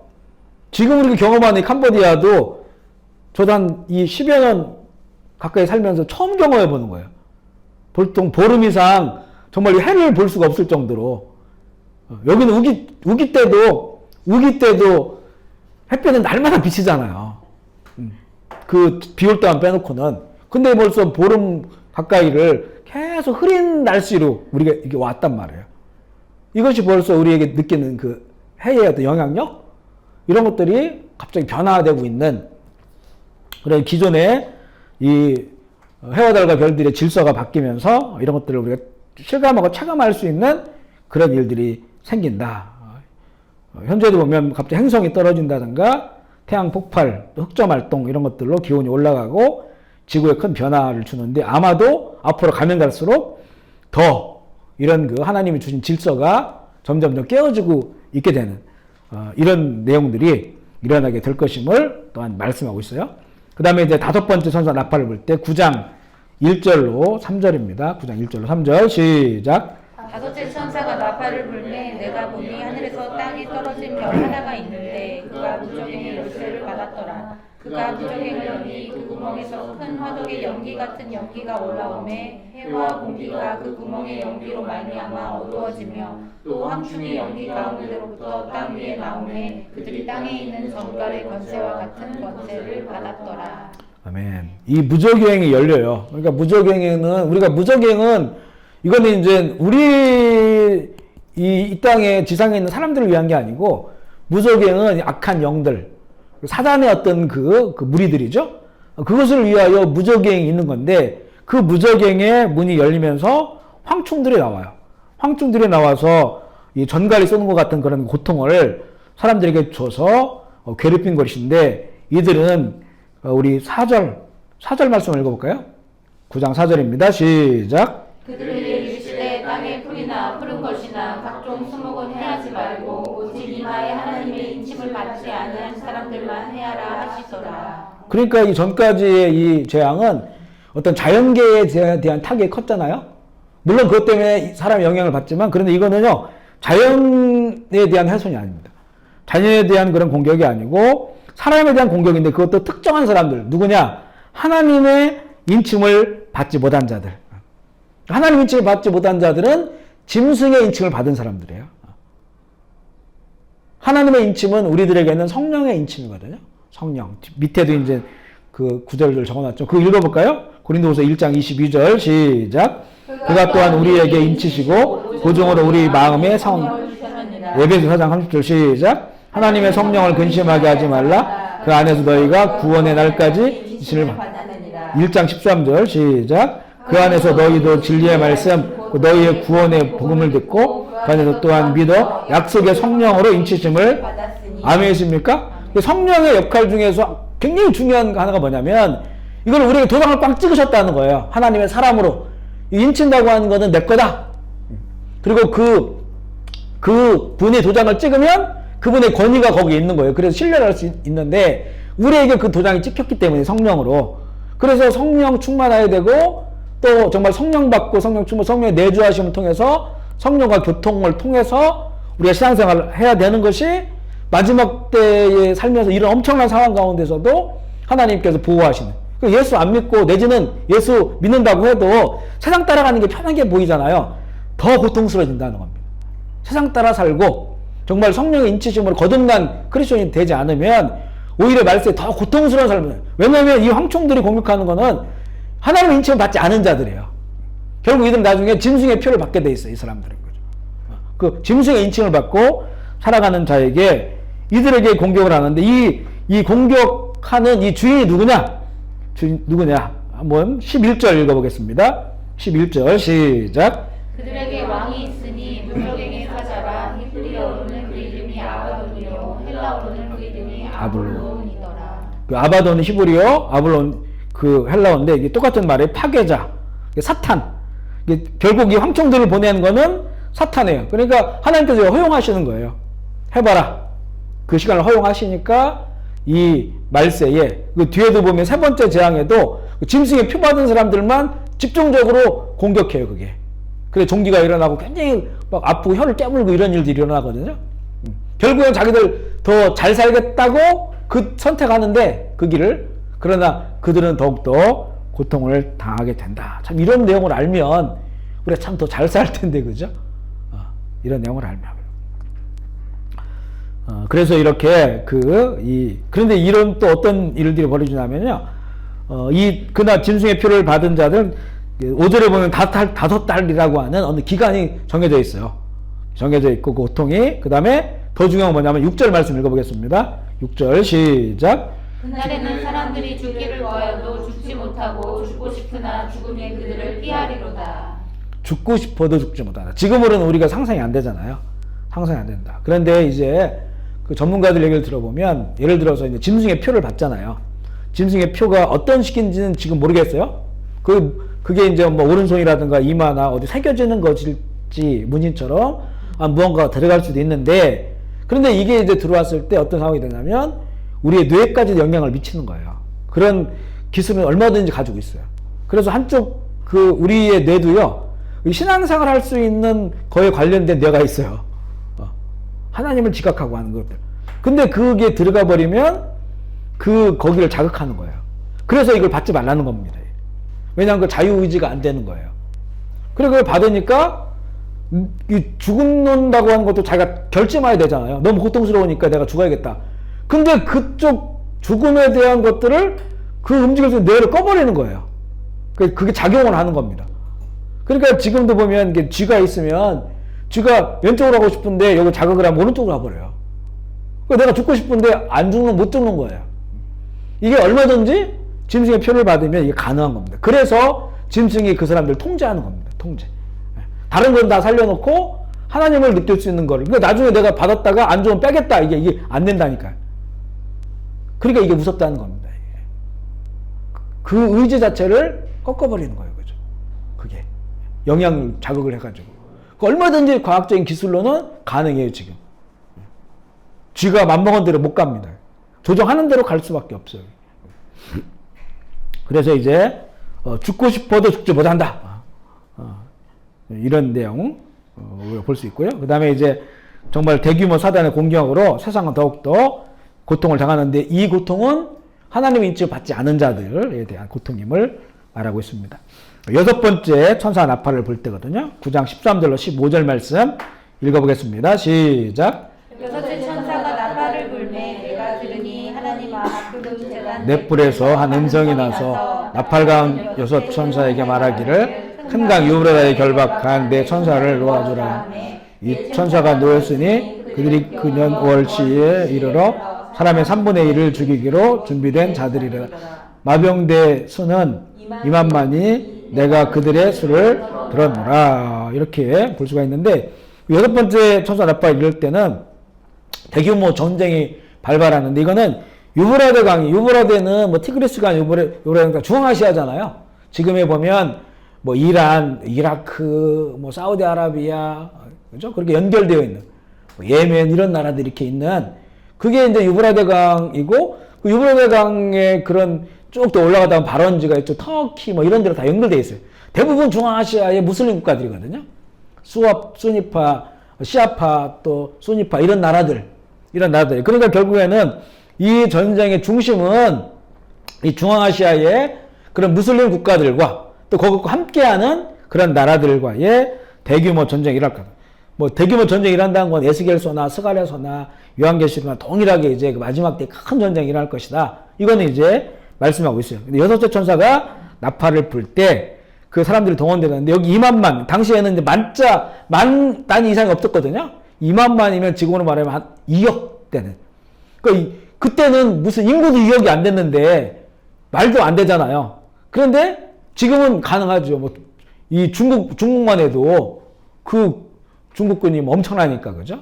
얼마든지 가능한 이런 그 아주 대규모의 그 전쟁이 일어났는데, 이 전쟁은 성경에서 말하는 이스라엘과 그리고 이 아랍 국가들과 관련된 이런 그 전쟁임을 우리가 알 수 있습니다. 큰 전쟁이 일어난다.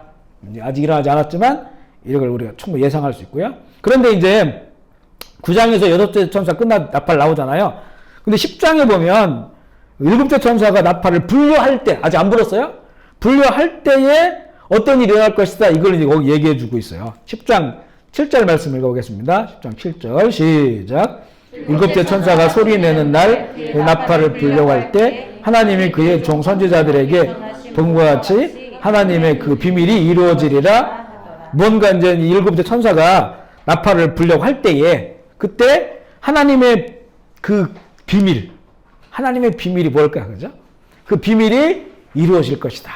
이런 일들이 막 이루어지고, 이거는 큰 전쟁이 일어나겠다는 거잖아요. 뭐 그런 어떤 과정, 또 그런 사이에 뭔가 하나님의 큰 사건, 사실 비밀이라고 하는 우리가 지금 느끼기에는 주님께서 공중으로 오시는 거, 그래서 이렇게 한 사람은 남한 사람 데려가고 이런 것이라고 이렇게 추측은 하고 있는데, 그러나 우리 아직 알 수 없죠? 그 큰 비밀이 이루어질 것이다. 말씀하고 있어요. 그러면서 이제 7째 천사가 나팔을 부는 내용이 나오거든요. 11장, 그러니까 또 그 사이에 여러 가지 또 말씀이 있어요. 11장으로 넘어가서 11장 15절로 19절 말씀, 15절로 19절 말씀 읽어볼게요. 시작. 7째 천사가 나팔을 불매 하늘에 큰 음성이 나서 이르되 세상 나라가 우리 주와 그의 그리스도의 나라가 되어 그가 세세토록 왕노릇 하시리로다 하니, 하나님 앞에서 자기 보좌에 앉아있던 24장로가 엎드려 얼굴을 땅에 대고 하나님께 경배하여 이르되 감사하오나니 옛적에도 계셨고 지금도 계신 주 하나님 곧 전능하신 이여 친히 큰 관문을 잡으시고 왕노릇 하시도다. 이방들이 분노하며 주의 진노가 내려 죽은 자를 심판하시며 좋은 선지자들과 성도들과 또 작은 자든지 큰 자든지 주의 이름을 경외하는 자들에게 상 주시며 또 땅을 망하게 하는 자들을 멸망시킬 때로소이다. 이에 하늘에 있는 하나님의 성전이 열리니 성전 안에 하나님의 언약궤가 보이며 또 언매나 음성과 묘와 지진과 큰 우박이 있더라. 그러니까 7의 천사 나팔을 불려고 할 때에 뭔가 큰 비밀이 이루어질 거라고 했잖아요. 그러고 나니까 나팔을 이제는 불 때 하나님 경배하는 거예요. 뭔가 큰 일이 일어나고, 이거는 하나님께서 계획하신 그 일들이 이루어졌기 때문에 정말로 천상에서 그분에 대해서 찬양하고 경배하는 그런 내용들을 보여주신 것이 바로 7번째 천사 나팔을 부는 것입니다. 그리고 이제는 또 중간에 여러 일들이 있고요. 세 번째 성경 요한계시록은 이제 이게 마지막 장이다 이렇게 설명을 하고 있어요. 세 번째 재앙, 7 대접이 차례차례 부어질 때 일어난 일인데, 이건 마지막 재앙이고, 이거 여기에 보면 이거는 완전한 겁니다. 앞서 말한 것처럼 4분의 1, 3분의 1이 아니라 완전히 모든 것, 완전히 부어지는 그런 것 재앙이다. 그런데 이 재앙이 시작되는 시기가 있어요. 시기. 이 시기는 앞서 내용하고 좀 달라요. 어느 시점부터 이게 시작되는데, 이것은 짐승의 표와 관련이 되어 있습니다. 16장 2절 한참 넘어가죠. 16장 2절 1절 2절 읽어볼까요? 16장 1절 2절 시작. 또 내가 들으니 성전에서 큰 성이 나서 7 천사에게 말하되 너희는 가서 하나님의 진노의 7 대접을 땅에 쏟으라. 첫째 천사가 그 대접을 땅에 쏟음에 짐승의 표를 받은 사람들과 우상에게 경배하는 자들에 의해, 자, 여기 아시겠죠? 언제부터냐? 짐승의 표를 받은 다음에, 그죠? 사람들이 짐승의 표를 받은 다음에. 이게 이제 그 마지막 재앙이라고 하는 거는 15장 1절에 있어요. 15장 1절 한번 보실까요? 또 하늘에 크고 이상한 다른 이적을 보매 7 천사가 7 재앙을 가졌으니 곧 마지막 재앙이라 하나님의 진노가 이것으로 마치리라. 그죠? 세 번째 이 대접이 부어질 때 보여주신 것은 이거는 마지막 재앙이다. 하나님의 진노가 이것으로 끝나는 거예요. 근데 그 시점이 언제냐? 16장 1절 2절 읽은 것처럼 짐승의 표를 받은 사람들에게 그리고 그 우상에게 경배한 자에게 악하고 독한 종교가 납니다. 여기 보면 이걸 항상 두 가지로 나와요. 짐승의 표를 받고 그 우상에게 경배하는 거예요. 그러니까 우리는 짐승의 표를 받았는데 우상에게 경배 안 하면 되잖아 이렇게 말할 수 있잖아요. 근데 그렇지 않다는 거예요. 표를 받으면 앞서 말한 것처럼 우상에게 경배하기, 그 우상은 이제는 그 첫째 짐승이 두 번째 짐승이 첫째 짐승이 죽었다가 살아난 것처럼 보이잖아요. 그래서 온 세상에 경배할 때 그를 우상으로 만들어요. 그래서 그를 숭배하게 만듭니다. 하나님으로 숭배하게 만듭니다. 그 얘기를 하는 거거든요. 그래서 이 표를 받으면 우상에 경배하게 된다. 그래서 그는 하나님과 완전히 분리된 겁니다. 분리된 거. 그래서 표를 받고 안 받고가 너무나 중요하다. 이 부분을 여러 차례 강조를 하고 계시고요. 그래서 이제 이 일곱 대접 마지막 재앙은 표 받은 후부터 일어나는 겁니다. 그 표 받은 사람들에게 그 우상 경배한 자에게 독한 종기가 이게 암이에요. 암 지금으로 말하면 아주 독한 악성 그 암이 발생을 하면서 이들이 고통을 받아요. 두 번째 천사가 대접 쏟을 때 16장 3절 말씀 읽어볼게요. 시작. 둘째 천사가 그 대접을 바다에 쏟음에 바다가 곧 죽은 자의 피같이 되니 바다 가운데 모든 생물이 죽더라. 죽은 자의 피를 보셨어요? 이게 맑은 피가 아니고 완전히 이렇게 오염된 덕지덕지 그 어떤 그 선혈 같은 그런 그 시커먼 피가 되는 거죠. 바다가 다 그렇게 된다는 거예요. 다. 그래서 바다의 모든 생명이 죽는다. 앞서는 3분의 1이었죠. 3분의 2가 남았었는데 모든 생명이 죽는다. 그 다음 거 16장 4절 말씀 셋째 천사 시작. 셋째 천사가 그 대접을 강과 물 근원에 쏟음에 피가 되더라. 피가 되죠. 바다가 죽은 자의 피가 된 것처럼 강도 똑같아요. 모든 강이 그렇게 되어지는 거고, 그리고 또 여기서 보면요, 왜 그래야 되는지 그 이유가 또 나오는데 우리 5절 7절 읽어볼게요. 5절에 7절 시작. 내가 들으니 천사가 이르되 전에도 계셨고 지금도 계신 거룩하신 이에게 이렇게 심판하신 이유로 보시도다. 그들이 성도들과 선지자들의 피를 흘렸으므로 그들에게 피를 마시게 하신 것이 합당하니이다 하더라. 또 내가 들으니 제자하느니 말하기를 그러하니 주 하나님의 곧 전능하신 이의 심판하신 것 참되고, 동기가 나오죠. 하늘에서 지금 이 심판이 어렵다. 이제 우리가 볼 때는 와 엄청나다, 너무 두렵다. 세상 사람들은 모든 것이 다 피로 바뀌어버려요. 죽은 피로. 바다도 썩고 물도 썩고 이제 다 죽습니다. 이제는 왜 그런 일이 일어나야 되냐. 그런데 하늘에서는 이거 어렵다. 왜냐하면 그동안 하나님께서 이 하신 약속을 지키시는 거예요. 우리의 이 악한 자들을 통해서 세상 가운데 흘린 그 거룩한 피들, 그 핏값을 내가 갚겠다. 핏값을 갚는 것이 하나님의 그 뜻입니다. 신원해 주시는 거예요. 신원해 주는 거. 하나님께서 그렇게 신원을 해 주시겠다. 이렇게 말씀하고 있는 거예요. 그래서 이게 의로운 거다.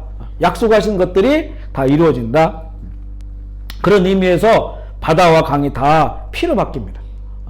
왜냐하면 피값을 다시 이렇게 치르시는 거예요. 그걸 갚아주기 때문에 이렇게 말씀하고 있고요. 그리고 이제는 네 번째 천사 대접이 쏟아질 때 16장 8절 9절 읽어보겠습니다.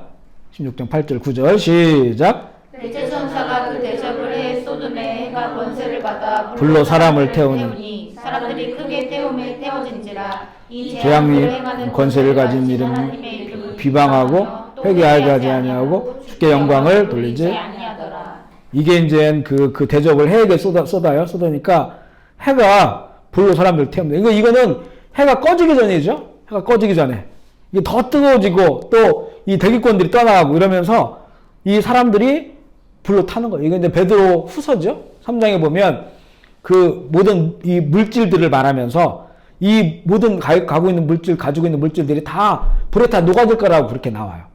말세. 그러니까 이런 물질에다가 소망 두지 말라는 거거든요. 눈에 보이는 이런 모든 것들. 뭐 교회 성전이 뭐 수천억 들여가지고 아무리 아름답게 지어놔도 다 타서 없어져요. 녹아져 버립니다. 그만큼 뜨거운 열기가 쏟아지니까 사람은 다 타 죽는 거예요. 심판입니다. 심판. 네. 그래서 그 내용들을 이렇게 보여주고 있습니다. 그러니까 근데 이들이 뭐라고 합니까? 끝까지 회개하지 않아요. 왜냐하면 회개할 수가 없어요. 앞서 말한 것처럼 짐승의 표를 받으면 이 신앙하는 감각을 잃어버린다니까.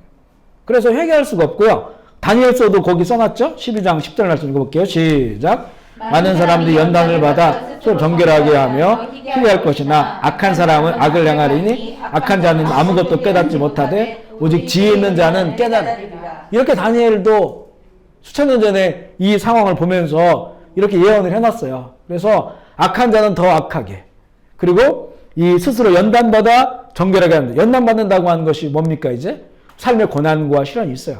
그걸 통해서 연단받아서 스스로 정결하게 하고 희게 되는 사람들이 그 한 무리가 있고, 그리고 한 무리들은 끝까지 그 회개하지 않는 자들에 대해서 여러 번 보여줘요. 이 재앙 중에 끝까지 회개하지 않고 더 악한 길로 이들은 간다. 하나님을 원망하고 사람들을 원망하고 그런 겁니다. 그리고 다섯 번째 16장 10절 11절 읽어볼게요. 시작. 또 다섯 번째 천사가 그 대접을 짐승의 왕자에 쏟으니 그 나라가 곧 어두워지며 사람들이 아파서 자기 혀를 깨물고 아픈 것과 종기로 말미암아 하늘의 하나님을 비방하고 그들의 행위를 회개하지 아니하더라. 네, 다섯 번째 대접은요. 짐승의 왕자 있어. 이건 이제 그 계시록 13장과 연결되어 있죠. 짐승의 나라를 세우는 그가 세계에서 자기가 하나님이 되고 세계를 다 지배한 것 같이가 됐어요. 그런데 결국에는 그 왕자의 이 진도의 대접이 쏟아지면서 그 왕자의 나라는, 짐승의 나라는 어두워지고 사람들은 그 시민들이죠. 짐승의 표를 받은 시민들은 아파하고 혀를 깨물고 그 종기로 고통스러워하게 되는 이런 일들이 최종적으로 그들에게 일어나게 된다. 그리고 이제는 여섯 번째 16장 12절로 14절 전쟁에 관한 겁니다. 시작. 또 여섯째 천사가 그 대접을 큰강 유브라데에 쏟음에 강물이 말라서 동방에서 오는 왕들의 길이 예비되었다. 또 내가 보매 개구리 같은 새 더러운 용의 짐승의 거짓 선지자의 위에서 나오니 그들은 귀신의 영이라 이적을 행하고 천하만민을 하나님은 곧 전능하신 이의 큰 날에 있는 전쟁을 위하여. 자, 보세요. 여기 보면요. 그 유브라데 아까 똑같죠? 유브라데 강, 그러니까 중앙아시아 거길 중심으로 해서 이 전쟁이 일어나고, 그리고 여기 보면 동방에서 왕들이 오니까 뭐 중국이라든가 이런 그 러시아라든가 이런 그 나라들과 다 관련돼 있고요. 이 세력이 그렇게 규합이 되고, 보면 새 더러운 영이 있죠? 하나는 용. 짐승 13장에 봤을 때 그 짐승에게 권위를 준 게 용이에요. 사단, 옛뱀.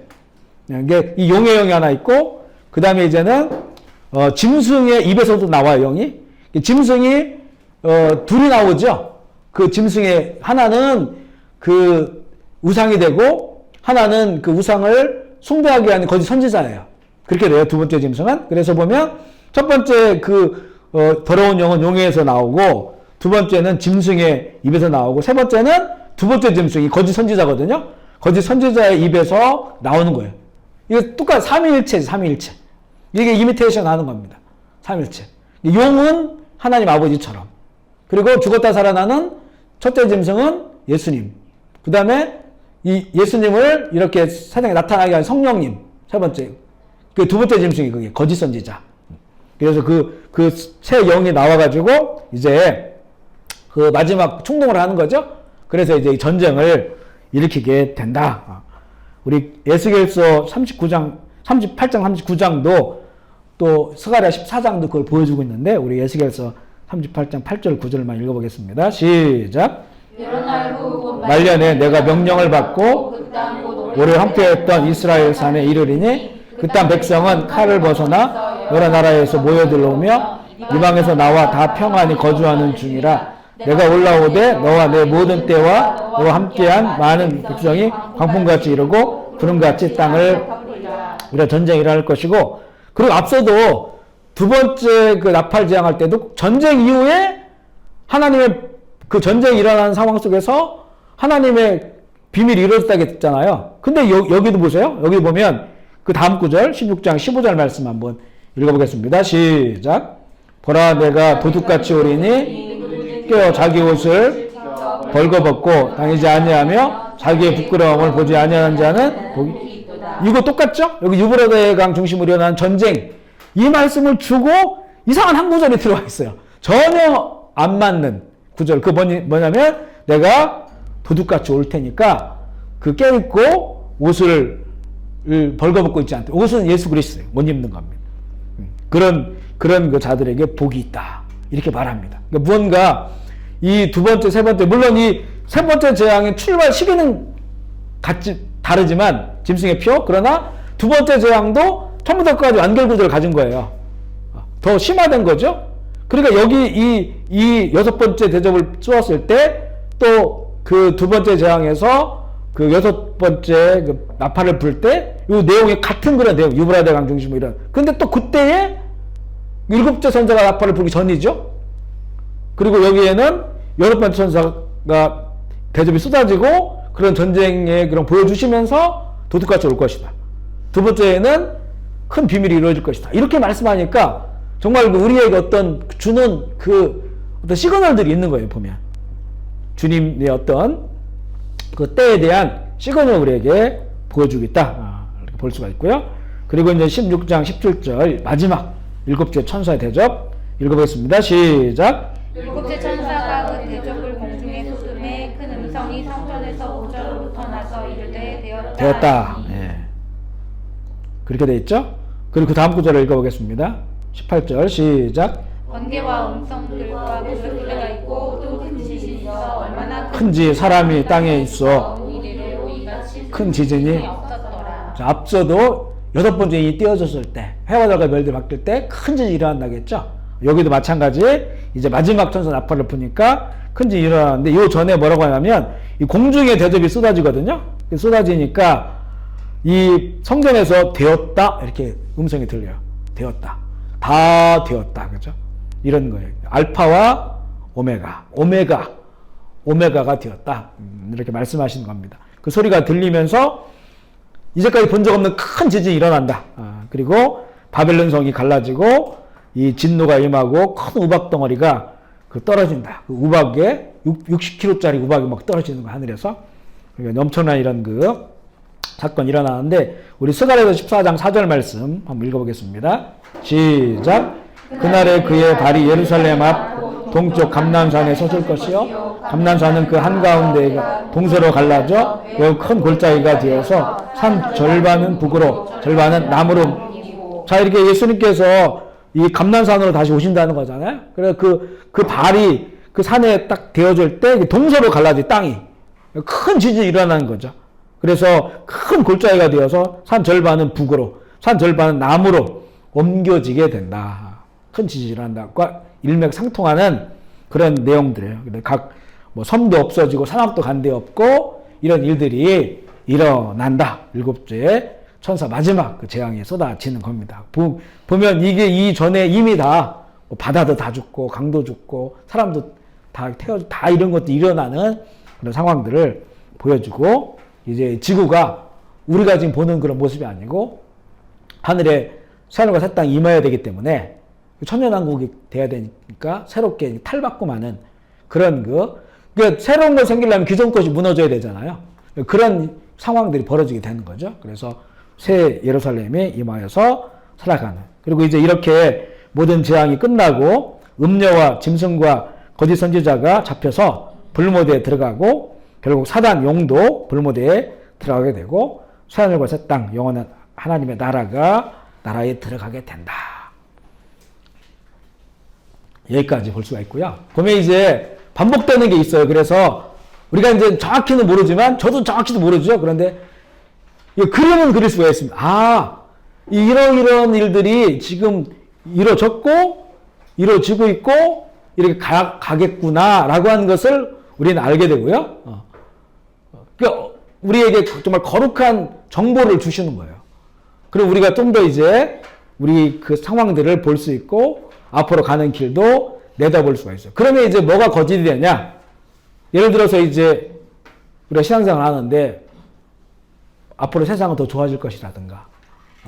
물론 이제 우리가 믿음이 좋아지거나 이런 거는 그렇게 말할 수 있지만 이런 그 세상에 가는 길들에 대해서 오늘은 자연길을 중심으로 봤지만 또 이제 문화적으로나 모든 면에 있어가지고 그러니까 너무 이걸 긍정적으로 본다든가 우리 사람의 힘으로 뭔가를 할 수 있다든가 이렇게 나가면 이제는 이거는 오히려 미혹되는 걸 수가 있어요. 왜냐하면 성경은 그렇게 말하질 않아요. 어디에도 그렇게 말하지 않습니다. 더 고통이 오요. 물론 이제 이것이 자연적이고 또 어떤 육체적이고 또 이런 것이라고 한다면 우리의 내면은 더 주님과 더불어 더 평화롭고 더 사랑할 수가 있어요. 그렇지만 세상은 그 길로 가질 않은 거예요. 세상은. 그러니까 이런 걸 통해서 우리 말씀을 알고 있으면 이제는 분별할 수가 있죠. 분별할 수가 있다. 그죠. 어떤 것을 우리가 이 결정하고 선택할 수 있는지, 앞으로 어떻게 되어질지 큰 그림을 우리가 그려볼 수 있다. 앞으로 이제 몇 줄을 더 나누면서요, 좀 더 각 분야별로 더 나누면서 이 시대에 하나님 기뻐하시는 그런 길로 가기를 원합니다. 아멘이시죠? 아멘.